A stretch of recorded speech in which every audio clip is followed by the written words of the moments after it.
Assalamualaikum warahmatullahi wabarakatuh. Kami dari kelompok 5 akan menjelaskan materi tentang prinsip dan pendekatan dalam pengembangan kurikulum. Baik, materi yang pertama yaitu tentang prinsip pengembangan kurikulum.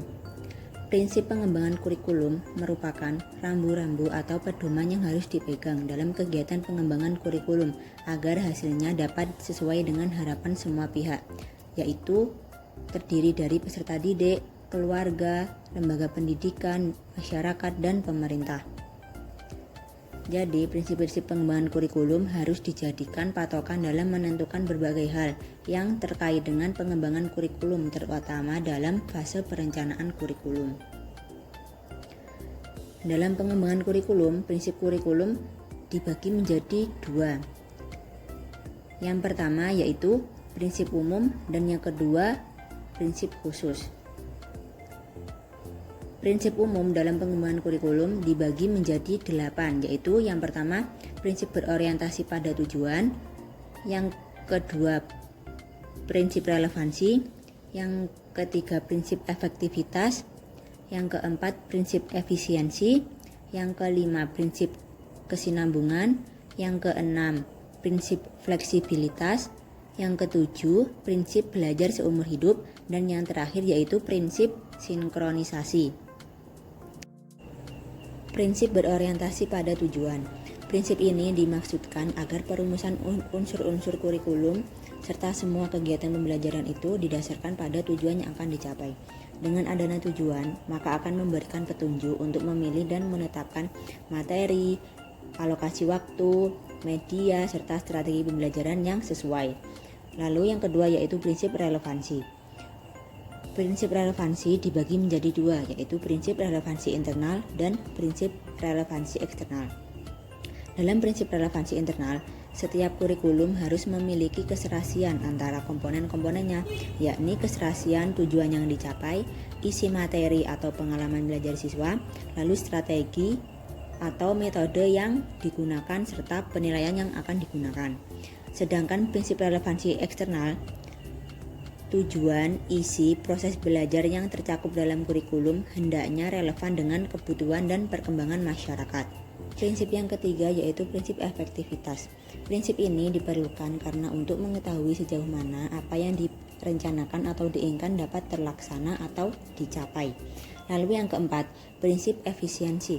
Prinsip ini berhubungan dengan perbandingan tenaga, waktu, suara, dan biaya yang dikeluarkan dengan hasil yang diperoleh. Lalu yang kelima yaitu prinsip kesinambungan. Dalam prinsip ini, antara tingkat dan jenis program pendidikan, terutama mengenai tujuan dan bahan pembelajaran, haruslah sesuai atau berkesinambungan. Lalu yang keenam yaitu prinsip fleksibilitas. Dalam pengembangan kurikulum, prinsip ini memberikan ruang gerak terhadap pendidik ataupun peserta didik. Jadi, di mana peserta didik itu dibebaskan untuk memilih program pendidikan, serta guru bebas memilih bentuk pengembangan program pembelajaran. Lalu yang ketujuh yaitu prinsip belajar seumur hidup. Dalam prinsip ini, memberikan kesempatan bagi setiap peserta didik untuk mempunyai kesadaran dan kemampuan untuk mengembangkan kemampuan dan kepribadian melalui kegiatan belajar. Dengan begitu, ilmu yang akan didapat akan berguna bagi dirinya sampai akhir hayat. Terakhir yaitu prinsip sinkronisasi. Prinsip ini dimaksudkan agar semua kegiatan dalam pengembangan kurikulum itu mempunyai sifat searah dan setujuan. Kurikulum yang bersifat sinkron akan memungkinkan tercapainya tujuan pendidikan yang diharapkan. Prinsip khusus pengembangan kurikulum. Prinsip khusus berkenaan dengan prinsip yang hanya berlaku di tempat tertentu dan situasi tertentu. Prinsip ini juga merujuk pada prinsip-prinsip yang dalam pengembangan komponen-komponen kurikulum khusus. Nano Xiao DS membagi prinsip khusus dalam pengembangan kurikulum ada 5, yaitu yang pertama, prinsip berkenaan dengan tujuan pendidikan. Tujuan pendidikan ada yang bersifat umum atau berjangka panjang, jangka menengah, dan jangka pendek. Perumusan tujuan pendidikan bersumber pada 1. Ketentuan dan kebijakan pemerintah. 2. Survei mengenai persepsi orang tua atau masyarakat tentang kebutuhannya. 3. Survei tentang pandangan para ahli dalam bidang tertentu. 4. Survei tentang manpower. 5. Pengalaman negara-negara lain dalam penelitian yang sama. Dan 6. Penelitian. Yang kedua, prinsip berkenaan dengan pemilihan isi pendidikan. Beberapa hal yang perlu dipertimbangkan dalam pemilihan isi pendidikan yaitu 1. Penjabaran tujuan pendidikan ke dalam bentuk perbuatan hasil belajar yang khusus dan sederhana. 2. Isi bahan pelajaran harus meliputi segi pengetahuan, sikap, dan keterampilan. 3. Unit-unit kurikulum harus disusun dalam urutan yang logis dan sistematis. Yang ketiga, prinsip berkenaan dengan pemilihan proses belajar mengajar atau PMB. Pemilihan PMB hendaknya memperhatikan 1. Metode atau teknik belajar mengajar yang cocok untuk mengajarkan bahan pelajaran.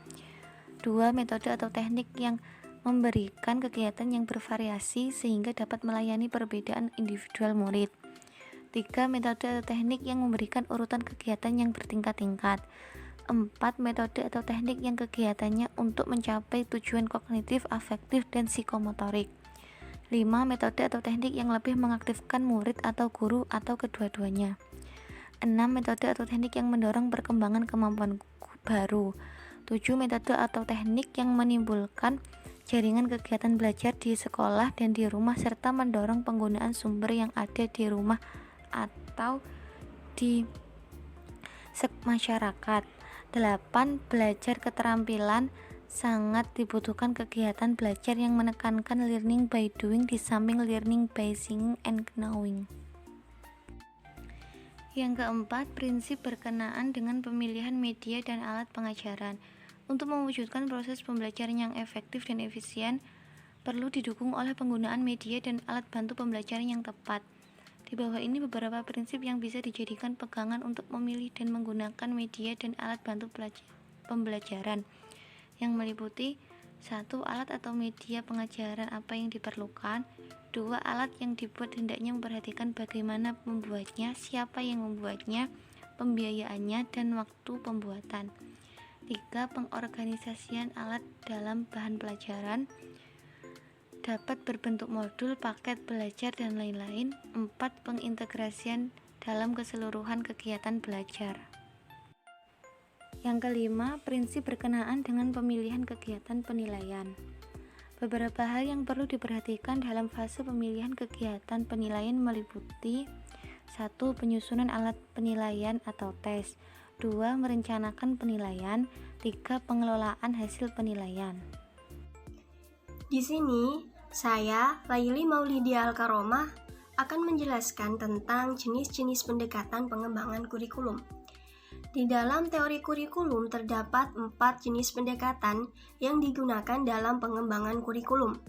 Yang pertama, ada pendekatan subjek akademis, dan yang kedua, ada pendekatan humanis, dan yang ketiga, ada pendekatan teknologis, dan yang keempat, ada pendekatan rekonstruksi sosial. Di sini saya akan menjelaskan tentang 2 jenis pendekatan. Yang pertama yaitu subjek akademis, yang kedua yaitu pendekatan humanis. Pendekatan subjek akademis. Pengembangan kurikulum subjek akademis dilakukan dengan cara menentukan mata pelajaran apa yang harus didahulukan untuk dipelajari peserta didik yang dibutuhkan dalam proses persiapan pengembangan disiplin ilmu.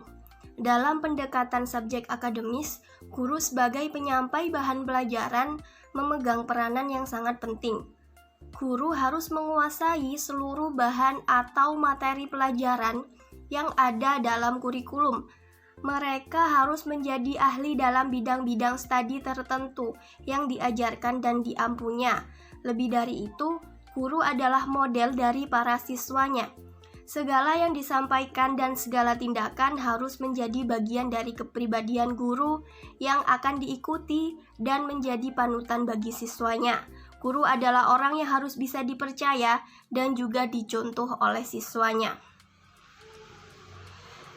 Untuk pendekatan yang kedua ada pendekatan humanis. Pendekatan humanistik berpusat kepada siswa. Pendekatan ini juga mengutamakan perkembangan afektif siswa sebagai prasyarat dan sebagai bagian integral dari proses belajar. Dalam kurikulum humanistik, guru diharapkan dapat membangun hubungan emosional yang baik dengan peserta didiknya untuk perkembangan individu peserta didik itu selanjutnya. Tugas guru dalam kurikulum humanistik ini yang pertama yaitu menciptakan situasi yang permisif dan mendorong peserta didik untuk mencari dan mengembangkan pemecahannya sendiri. Kemudian, tujuan dari pengajaran itu adalah memperluas kesadaran diri sendiri dan mengurangi kerenggangan dan keterasingan dari lingkungan. Dari situ, jelaskan bahwa pendekatan pengembangan kurikulum humanistik ini mengharapkan perkembangan diri siswa sehingga dapat menemukan kepribadiannya yang hidup di tengah-tengah masyarakat. Selanjutnya saya akan menjelaskan pendekatan teknologis. Perspektif teknologi sebagai kurikulum ditekankan pada efektivitas program, metode, dan material untuk mencapai suatu manfaat dan keberhasilan. Teknologi memengaruhi kurikulum dalam dua cara, yaitu aplikasi dan teori. Aplikasi teknologi merupakan suatu rencana penggunaan beragam alat dan media atau tahapan basis instruksi. Sedangkan sebagai teori, teknologi digunakan dalam pengembangan dan evaluasi material kurikulum dan instruksional. Penerapan teknologi dalam bidang pendidikan, khususnya kurikulum, ada dua bentuk, yaitu perangkat lunak atau yang dikenal sebagai teknologi sistem dan perangkat keras yang dikenal sebagai teknologi alat. Teknologi alat lebih menekankan kepada penggunaan alat teknologi untuk menunjang efisiensi dan efektivitas pendidikan. Kurikulumnya berisikan rencana-rencana penggunaan berbagai alat dan media, juga model-model pengajaran yang banyak melibatkan penggunaan alat. Contohnya, pengajaran dengan bantuan film, video, dan lain-lain. Selanjutnya yaitu pendekatan rekonstruksionalisme. Kurikulum rekonstruksi sosial sangat memperhatikan hubungan kurikulum dengan sosial masyarakat dan politik perkembangan ekonomi. Pengajaran kurikulum rekonstruksi sosial banyak dilaksanakan di daerah-daerah yang tergolong belum maju. Pelaksanaan pengajaran ini diarahkan untuk meningkatkan kondisi kehidupan mereka. Sesuai dengan potensi yang ada dalam masyarakat, sekolah mempelajari potensi-potensi tersebut dengan bantuan biaya dari pemerintah. Misalnya, di daerah pertanian, sekolah harus mengembangkan bidang pertanian. Sementara kalau daerah industri, maka sekolah harus mengembangkan bidang industri, sehingga kurikulum tersebut dapat memenuhi kebutuhan masyarakat daerah tersebut. Pendekatan kurikulum rekonstruksi sosial selain menekankan pada isi pembelajaran, sekaligus juga menekankan pada proses pendidikan dari pengalaman belajar. Dikarenakan pendekatan ini berasumsi bahwa manusia adalah makhluk sosial.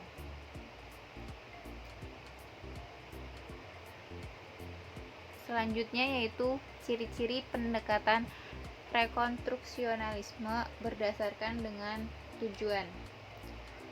Yang pertama, tujuan utama kurikulum rekonstruksi sosial adalah menghadapkan para peserta didik pada tantangan, ancaman, hambatan-hambatan, atau gangguan yang dihadapi manusia. Karena itu, tujuan program pendidikan setiap tahunnya berubah. Selanjutnya yaitu metode. Tugas guru dalam kegiatan pembelajaran pada kurikulum rekonstruksi sosial yaitu berusaha mencari keselarasan antara tujuan-tujuan nasional dengan tujuan siswa. Dalam melaksanakan kegiatan pembelajaran, guru harus dapat membantu siswa untuk menemukan minat dan kebutuhannya. Dalam persoalan tersebut, dapat dilakukan dengan menggunakan berbagai metode. Contohnya yaitu mengadakan survei kritis kepada masyarakat serta mengadakan studi banding ekonomi lokal dan nasional. Selanjutnya yaitu organisasi isi. Pola organisasi isi kurikulum rekonstruksi sosial disusun seperti roda. Di tengah-tengahnya sebagai poros dipilih sesuatu masalah yang menjadi tema utama dan dibahas secara pleno. Tema-tema tersebut dijabarkan ke dalam sejumlah topik yang dibahas dalam diskusi kelompok, latihan-latihan, kunjungan, dan lain-lain. Yang terakhir yaitu evaluasi. Dalam kegiatan evaluasi, para peserta didik dilibatkan. Keterlibatan para peserta didik terutama dalam memilih, menyusun, dan menilai bahan yang akan diujikan. Soal-soal yang akan diujikan terlebih dahulu diuji untuk menilai ketepatan maupun keluasan isinya. Selain itu juga untuk menilai kemampuannya dalam menilai pencapaian tujuan-tujuan pembangunan kehidupan keberagaman masyarakat yang sifatnya kualitatif.